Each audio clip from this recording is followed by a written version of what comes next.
Good evening, and thank you for joining Veterans Count, a program of Easter Seals, for our 10th annual Salute Our Soldiers Gala. I'm Kathy Flynn, Director of Development for Veterans Count, and I'm honored to welcome you. We have a wonderful virtual event in store for you as we pay tribute to the 20th anniversary of September 11th and the American heroism, hope, and unity that was born out of that tragedy. We look forward to celebrating the spirit of September 12th with you and are grateful for your support of our important work. Before we begin, I'm pleased to introduce the chair of our Veterans Count Nashua Chapter, Ken Sinclair, and chapter member and executive committee member, Michael Salter, who will present the 2021 Founders Award. Thank you, Kathy. I'm so pleased to be here with Mike to recognize the contributions of someone who has given generously of himself and his resources to directly benefit active service members and veterans in our community. Bellavance Beverage Company is a long-term supporter of Veterans Count. 2021 marks 7 years.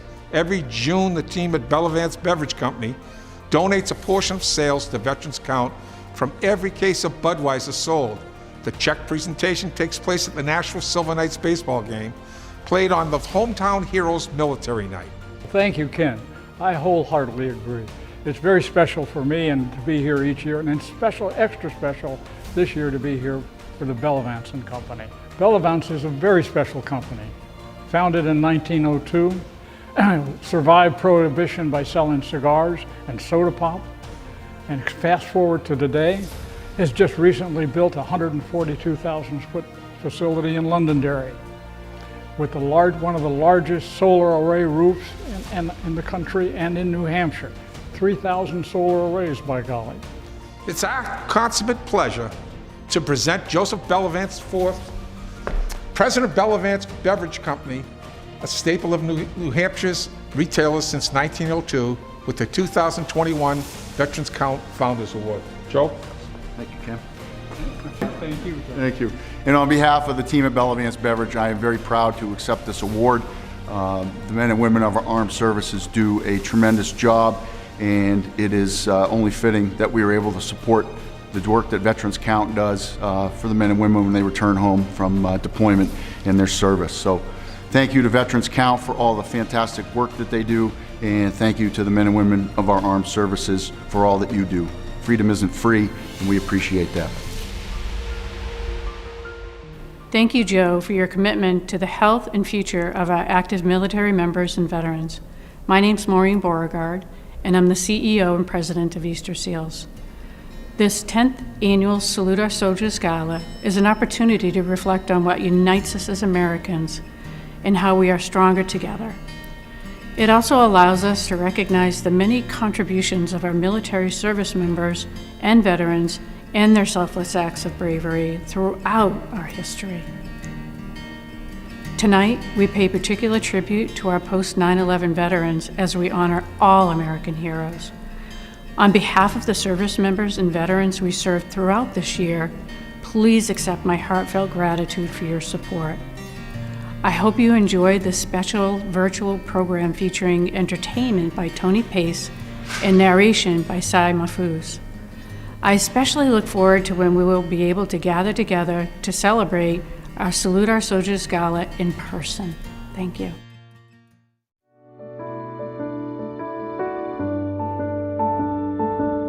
A young equities trader makes his way to his desk on the 104th floor of the South Tower of the World Trade Center.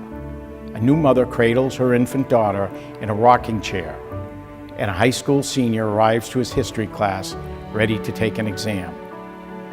America was still basking in the post-World War II prosperity it enjoyed for over half a century, confident in its status as the world's leader in all things diplomatic, commercial, and ethical. It was still the dawn of a new millennium, a time of hope, a time of security, and a time of peace. And then America changed forever. At 8:46 a.m. Eastern Daylight Time on September 11, 2001, when the first hijacked American Airlines Boeing 767 jet flew into the 80th floor of the North Tower of the World Trade Center in New York City, we collectively lost our sense of security, our trust, and our innocence. But one thing the 19 suicidal al-Qaeda terrorists could not steal from us that day, between their orchestrated attacks on civilians and military personnel in New York City, Washington, D.C., and Shanksville, Pennsylvania, was our patriotism and our deep-rooted commitment to this country. While we were at our lowest point, we remembered who we were, patriots in those darkest of moments. Clouded by fear, Americans of every race, background, religion, and creed answered the call to unite in bravery and patriotism, and to help each other, whether family or strangers. While we lost 2,977 victims between 9/11 and the aftermath, countless more were saved because of the courage and selflessness of everyday Americans. People who love their unknown neighbors more than themselves. In America, the heroes came, like they always do. Men and women across our great nation heard a call for service in our hurting nation and within their own hearts. Like veterans across the centuries of America's rich history, they enlisted in our armed forces with zeal that hadn't been seen since World War II. Eric Ferreira was one of them. My name's Eric Ferreira. These days I am a police officer in the city of Methuen. I'm also still a reserve Marine. Zero intentions of ever joining the military. I never planned on being a police officer. Just kind of ended up happening with what happened. On 9/11, I was at school. At that time, I was going to college. I was at UMass Amherst. I remember sitting with one of my friends, and she said, "Gee, this really weird thing just happened." She said a plane hit one of the Twin Towers in New York City. Everybody was just crowded around TVs. I mean, there's so many different moments you kind of remember throughout that day. And I remember the tower going down, the first one, right after you saw you saw the fire trucks and police officers running that way. So you knew, and I mean, they're huge buildings, you know, there's a lot of people in them. It's obviously not an accident. This is our country, my country. I'm gonna do whatever I can to make sure nothing like this ever happens again. I'm signing. That day, I reached out to the Marine Corps recruiter that was near my house back in Lowell, which is where I grew up. And I made an appointment to meet with them on Friday. I got brought in and we started paperwork. But I can remember there were men there that were in their 50s and their 60s who said, you know, they'd fought in Vietnam and they wanted to come back in. They were banging down the door to get back in. Told me we were able to go down to Boston and swear in on September 23rd, 2001, the day I enlisted in the Marine Corps. I went to boot camp a few months later. I started January 21st of 2002, and ultimately I've been doing it ever since, really. So, ended up going to Iraq multiple times. No matter who you are, like I don't know how you could see what happened that day and not feel a sense of like belonging with everyone around you. And here we are, full circle. 20 years later, I actually just started law school a month ago, which is what I planned on doing 20 years ago.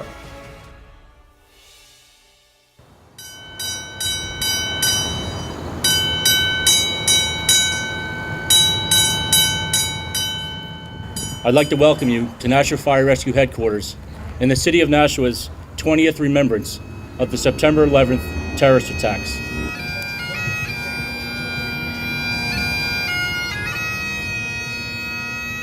This is a day to remember, to celebrate the remembrance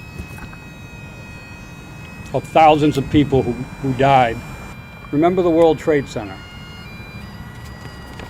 Remember the Pentagon. Remember Shanksville, Pennsylvania. Remember how weak and vulnerable we felt as a nation on September 11th.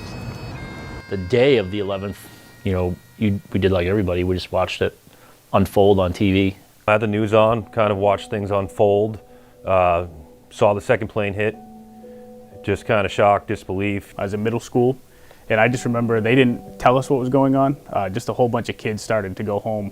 I remember my dad was home, and he works in Boston, so he was never be home before we got home. So like when he was home, something big had happened, and then it kind of set in the gravity of what was going on. Just the shock and disbelief when both buildings came down, and trying to grasp how many people were just killed. So it was just an odd transition those first few days. Nobody really knew what was going on other than, it was the worst thing that's ever happened in our lifetime to our country.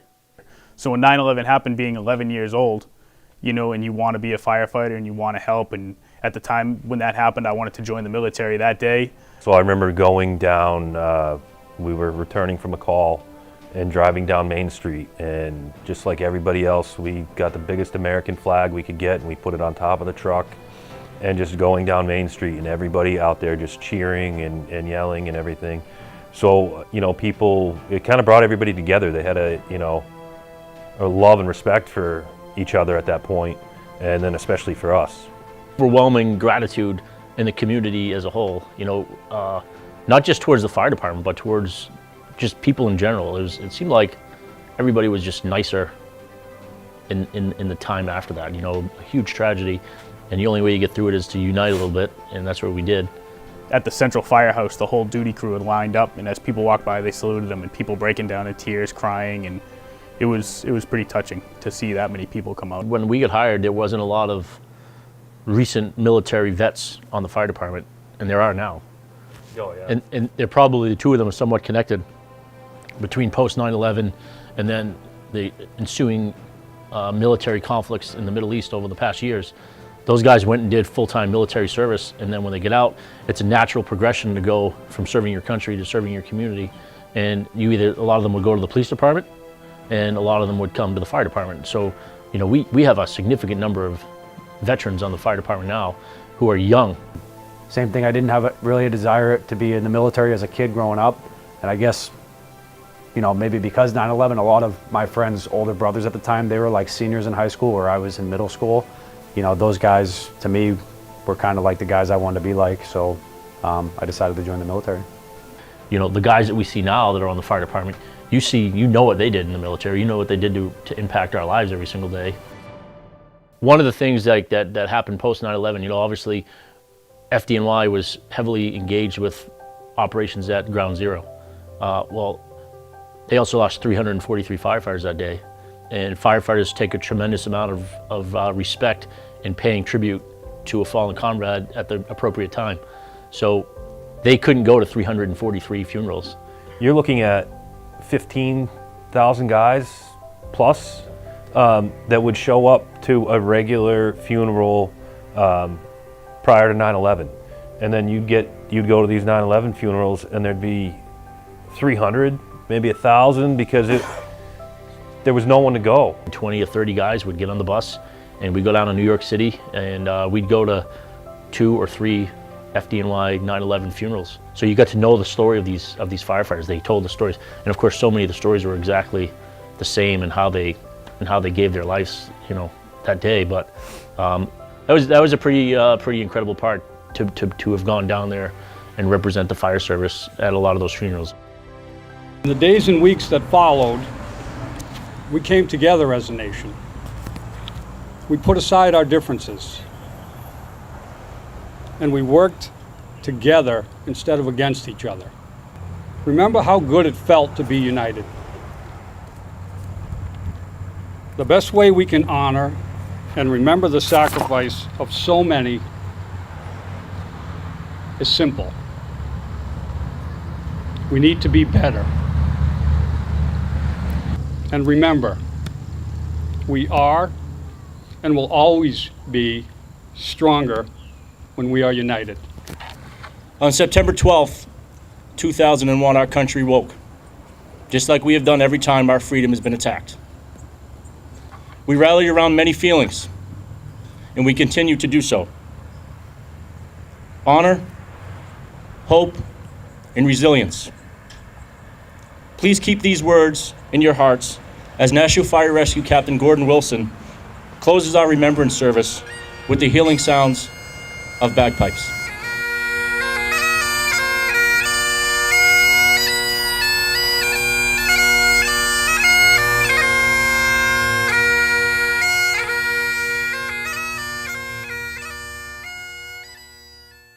What a wonderful program.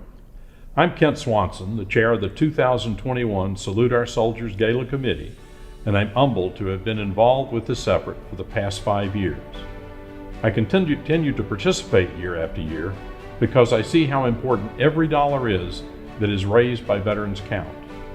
I urge you to donate now to this worthy cause because so many service members and veterans in our community need our help.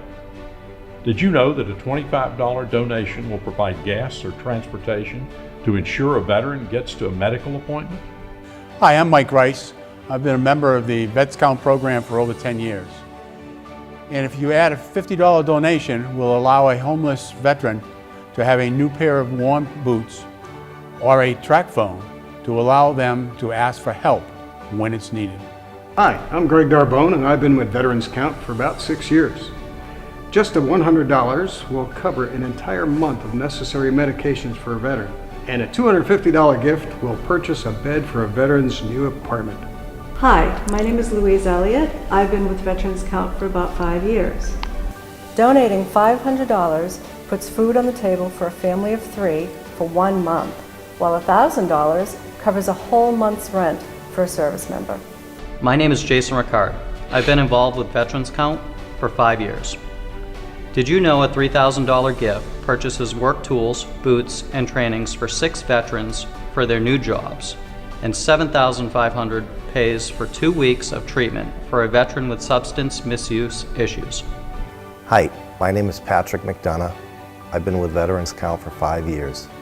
Donating $10,000 pays a security deposit for 8 veterans to secure permanent housing. Hi, my name is Christy Donaghy. I've been blessed to be involved with Veterans Count for the last 5 years. Your $25,000 donation helps cover dental work such as extractions, dentures, and periodontal work for 15 veterans. If you prefer to expand your giving beyond a one-time donation, it would be so helpful for you to consider a recurring donation to Veterans Count. 90 cents of every dollar donated goes directly to the support of the active military members and our veterans who served. Just $10 a month will help a veteran keep the lights on by paying for electricity, and $25 a month will cover a 2-night stay for a soldier waiting on permanent housing, while a $100 donation gift will support the work of a care coordinator that provides a veteran an individual hand up to safety and security. Please help us fulfill this everyday needs that our soldiers and veterans so badly and desperately need. They didn't hesitate to serve our country and protect our freedoms when we needed them. Please join me in stepping up to serve them tonight.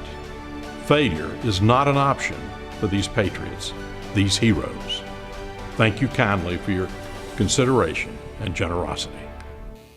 The late Red Skelton relayed a story of his teacher, Mr. Laswell, who felt his students had come to think of the Pledge of Allegiance as merely something to recite in class each day.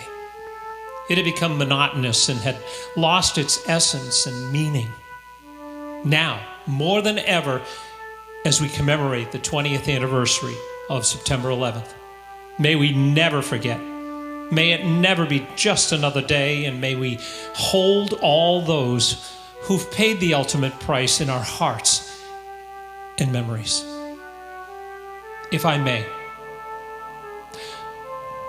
I'd like to recite the Pledge of Allegiance just as Red Skelton did so long ago, and try to explain to you the meaning of each word. Here goes. I, me, an individual, a committee of one, pledge, dedicate all of my worldly goods to give without a self-pity. Allegiance, my love and my devotion. To the flag, our standard, Old Glory, a symbol of freedom. Wherever she waves, there's always been respect, because your loyalty has given her the dignity that shouts freedom is everyone's job. Of the united, that means that we all come together. States, individual communities that have united into 48 great states, 48 individual communities with a pride and dignity and purpose, all divided with imaginary boundaries, yet united to a common purpose. And that purpose, love for country. And to the Republic, a state in which sovereign power is invested in representatives chosen by the people to govern. And government is the people. And it's from the people to the leaders, not from the leaders to the people, for which it stands. One nation, meaning so blessed by God, indivisible, incapable of being divided, with liberty, which is freedom, the right of power to live one's life without fear or threats, some sort of retaliation, and justice, the principle of quality and dealing fairly with others, for all, which means, my friends, it's as much your country as it is mine. Now, since Red was a small boy, 2 other states had been added to our country, and 2 words added to the Pledge of Allegiance. Those words, under God. And it's so telling when he said, wouldn't it be a pity if someone said, that's a prayer, and it would be eliminated from our schools too? Never forget. God bless America.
The missing man table.